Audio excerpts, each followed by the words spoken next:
Morning students, आज हम लोग हिंदी साहित्य के अंतर्गत पाठ 14 परीक्षा, जो कि एक कहानी है, इसके बारे में हम लोग अध्ययन करेंगे। तो आइए देखते हैं इस पाठ के बारे में। पाठ में जो परीक्षा है वो कौन सी विधा है हिंदी साहित्य में, उसके लेखक कौन है। तो पाठ 14 परीक्षा, विधा जो है कहानी, यानी परीक्षा जो है वो एक कहानी है और लेखक जो है इसके मुंशी प्रेमचंद जी हैं। और पाठ का जो हम लोग परीक्षा कहानी क्यों पढ़ रहे हैं, इसकी आवश्यकता हम लोग क्यों है, हमारे सिलेबस में क्यों दिया है, इसका हम लोग उद्देश्य समझते हैं। आखिर हमें इससे क्या सीख मिलती है।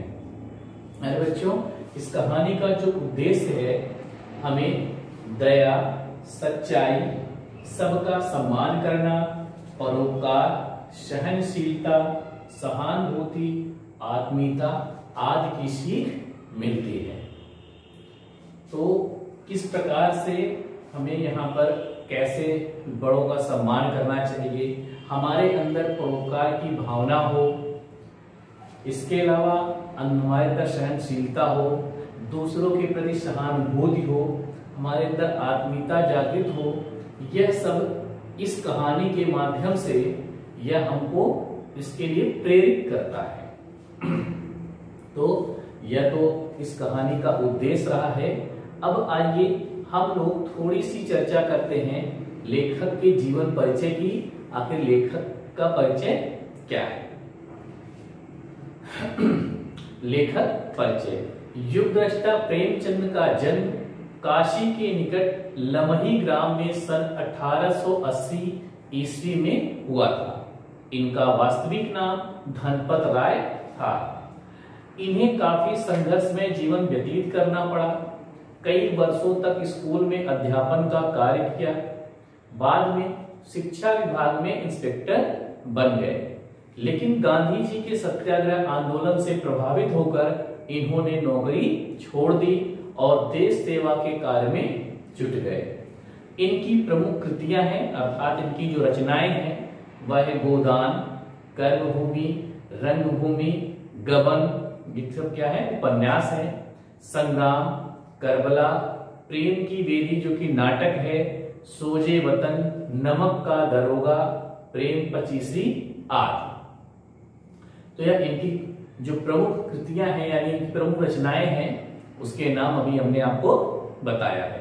तो आइए अब हम लोग इस पाठ को शुरू करते हैं। पाठ को शुरू करने से पहले इस पाठ में किस बारे में चर्चा की गई है, आखिर इस कहानी में क्या है, इसके बारे में हम लोग थोड़ा सा जानकारी प्राप्त करते हैं और फिर इसके बाद हम लोग इस कहानी को पढ़ते हैं। प्यारे बच्चों, जो परीक्षा कहानी है महान साहित्यकार मुंशी प्रेमचंद की रचना है। प्रस्तुत कहानी में उन्होंने बताया है कि जिस मनुष्य के हृदय में आत्मबल, साहस और उदारता का वास होता है वही सच्चा मनुष्य कहलाता है। इस कहानी में प्रेमचंद ने मानवीय संवेदनाओं को बहुत ही सुंदर ढंग से उजागर किया है। तो यह तो इस पाठ का केंद्रीय भाव था। पाठ में किस बारे में चर्चा की गई थी, अब आइए हम लोग इस कहानी को पढ़ते हैं। जब रियासत देवगढ़ के दीवान सरदार सुजान सिंह बूढ़े हुए तो परमात्मा की याद आई। जाकर महाराज से विनय की। दीनबंधु दास ने श्रीमान की सेवा 40 वर्षों तक की। अब मेरी अवस्था भी ढल गई, राजकाज संभालने की शक्ति नहीं रही। कहीं भूल चूक हो जाए तो बुढ़ापे में दाग लगे, सारी जिंदगी की नेक नेने मिट्टी में मिल जाए। तो देवगढ़ रियासत के दीवान थे सरदार सुजान सिंह। अब जब वह बूढ़े हो जाते हैं तो उनको लगता है कि अब हम भगवान की सेवा भजन करें और जाकर जो दीवान देवगढ़ रियासत के जो महाराज थे उनसे जाकर उन्होंने प्रार्थना की, हे दीनबंधु, इस दास ने श्रीमान की सेवा 40 वर्षों तक की है, अब मेरी अवस्था ढल गई अर्थात बूढ़े हो गए हैं, अब राजकाज संभालने की शक्ति भी मेरे पास नहीं रही, कहीं गलती से कोई भूल चूक हो जाए तो बुढ़ापे में दाग लगे और जितनी भी जिंदगी हमने नेक कार्य किए हैं सब वह मिट्टी में मिल जाएगा। राजा साहब अपने अनुभवशील नीति कुशल दीवान का बड़ा आदर करते थे, बहुत समझाया, लेकिन जब दीवान साहब न माने तो हार कर उनकी प्रार्थना स्वीकार कर ली। साथ ही यह शर्त लगा दी कि रियासत के लिए नया दीवान आपको ही ढूंढना होगा। अब तो जैसे ही राजा ने कहा तो इनके सुजान सिंह की जैसे बात सुनते हैं राजा, तो वह उनका बहुत ही आदर करते थे, क्योंकि इनके पास बहुत सारा अनुभव था और नीति कुशल थे, इसलिए उनका बहुत आदर किया करते थे। तो उन्होंने दीवान जी को बहुत ही समझाया बुझाया, लेकिन जब दीवान साहब नहीं माने तो अंत में राजा साहब उसकी प्रार्थना स्वीकार कर देते हैं, लेकिन एक शर्त भी रखते हैं कि इस रियासत के लिए नया दीवान जो है उसे आपको ही ढूंढना है। अब देखिए आगे क्या होता है। दूसरे दिन देश के प्रसिद्ध समाचार पत्रों में यह विज्ञापन निकला कि देवगढ़ के लिए एक सुयोग्य दीवान की जरूरत है। जो सज्जन अपने को इस पद के योग्य समझे वे वर्तमान दीवान सरदार सुजान सिंह की सेवा में उपस्थित हों। यह जरूरी नहीं है कि वे ग्रेजुएट हों, मगर हृष्ट पुष्ट होना आवश्यक है। 1 महीने तक उम्मीदवारों के रहन सहन आचार विचार की देखभाल की जाएगी। विद्या कम परंतु कर्तव्य का अधिक विचार किया जाएगा। जो महाशय इस परीक्षा में खरे उतरेंगे वे इस उच्च पद पर सुशोभित होंगे। तो विज्ञापन निकलता है कि देवगढ़ के लिए एक सुयोग्य दीवान की जरूरत है। जो सज्जन जो भी व्यक्ति अपने आप को समझे कि मैं इस योग्य हूं, वह सरदार सुजान सिंह की सेवा में हाजिर हो सकते हैं। तो अब यह जरूरी नहीं है कि वह ग्रेजुएट ही हो, लेकिन उसका हृष्ट पुष्ट होना आवश्यक है। 1 महीने तक उसके आचार विचार रहन सहन सब चीज की देखभाल की जाएगी। विद्या तो कम, लेकिन उसको अच्छी तरह से अपने कर्तव्य का पालन करना आना चाहिए। आखिर उसका क्या कर्तव्य है उस पर अवश्य ही विचार किया जाएगा। और जो महाशय इस परीक्षा में खरे उतरेंगे वे इस उच्च पद पर सुशोभित होंगे। तो ऐसा जो है विज्ञापन निकल जाता है अखबारों में। अब देखिए होता क्या है, इस विज्ञापन ने सारे मुल्क में हलचल मचा दी। ऐसा ऊंचा पद और किसी प्रकार की कैद नहीं, केवल नसीब का खेल है। सैकड़ों आदमी अपना अपना भाग्य परखने के लिए चल पड़े। देवगढ़ में नए नए रंग बिरंगे मनुष्य दिखाई देने लगे। प्रत्येक रेलगाड़ी से उम्मीदवारों का एक रेला सा उतरता। कोई पंजाब से चला आता, कोई चेन्नई जिसे मद्रास कहते थे मद्रास से, कोई नए फैशन का प्रेमी, कोई पुरानी सादगी पर मिटा हुआ। पंडितों और मौलवियों को भी अपने अपने भाग्य की परीक्षा करने का अवसर मिला। रंगीन चोगे और नाना प्रकार के अंग रखे और कंटोप देवगढ़ में अपना सर दिखाने लगे, लेकिन सबसे विशेष संख्या थी ग्रेजुएटों की। अब इस प्रकार से लोग सभी जैसे ही पूरे हलचल मच जाता है और तरह तरह के लोग जो कहीं पूरे जगह जगह से सभी लोग वहां पर आते हैं। रेलगाड़ी से ऐसा उम्मीदवारों का रेला उतरता था, कोई पंजाब से आता है, कोई चेन्नई से आता है, कोई फैशन का प्रेमी है, कोई एकदम पुराने सारे तरह हुआ है। यहाँ तक कि पंडितों और मौलवी जो थे वो भी अपनी भाग की परीक्षा करने के लिए अवसर मानो उनको मिल गया था। रंगीन चोगे और नाना प्रकार के कपड़े अंग रखे कंटोप देवगढ़ में सजधज दिखाने लगे। और उन सब में जो विशेष संख्या थी वह थी ग्रेजुएट लोगों की, जो स्नातक थे। सरदार सुजान सिंह, हाँ तो आगे देखिए क्या होता है। सरदार सुजान सिंह ने इन महानुभावों का आदर सत्कार का बड़ा अच्छा प्रबंध कर दिया था। लोग अपने अपने कमरों में बैठे हुए महीने के दिन गिना करते।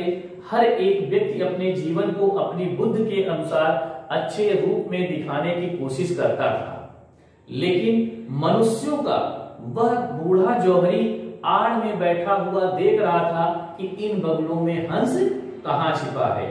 एक दिन फैशन वालों को सूझी कि आपस में हॉकी का खेल हो जाए। यह प्रस्ताव हॉकी में मजे हुए खिलाड़ियों ने पेश किया। यह भी तो आखिर एक विद्या है, इसे क्यों छिपा कर रखें? संभव है कुछ हाथों की सफाई ही काम आ जाए। चलिए, तय हो गया, फील्ड बन गया, खेल शुरू हो गया।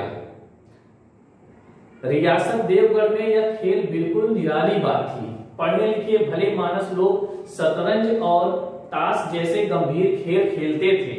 दौड़ कूद के खेल बच्चों के खेल समझे जाते थे। खेल बड़े उत्साह से चल रहा था।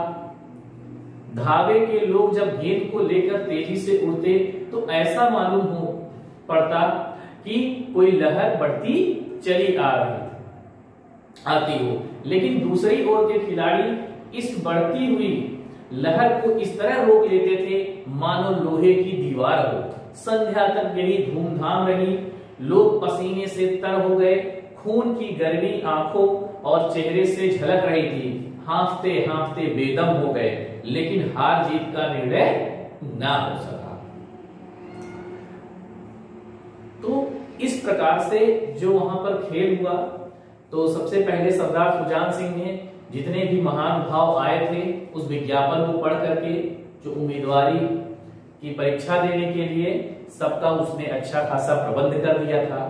अपने अपने कमरों में बैठकर वो महीनों के दिन गिन रहे थे, कितना दिन बचा है, और प्रत्येक व्यक्ति अपने जीवन को अपनी बुद्धि के अनुसार क्या है अच्छे रूप में दिखाने की कोशिश करता था। लेकिन जो मनुष्यों की आड़ में वह बूढ़ा जौहरी अर्थात सरदार सुजान सिंह जो बैठा हुआ था, वह देख रहा था इन बगलों के बीच में हंस कहाँ छिपा हुआ है।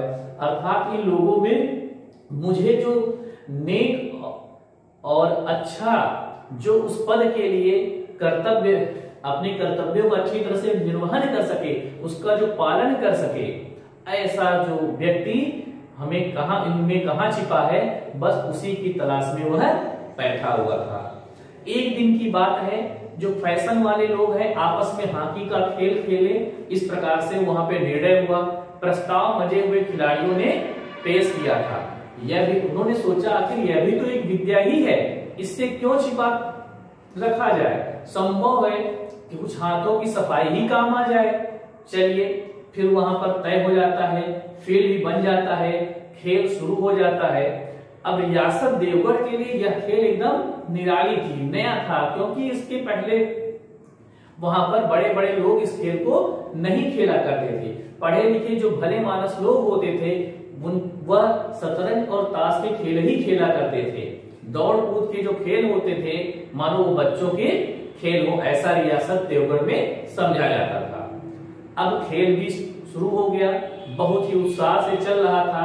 धावे के लोग जब गेंद को लेकर तेजी से दौड़ते थे तो मालूम होता था कोई जैसे लहर बढ़ती चली आती हो, लेकिन दूसरी ओर के खिलाड़ी इस धावे को इस प्रकार से रोक लेते थे जैसे मानो कोई लोहे की दीवार को एकदम से उसे रोक दिया जाए।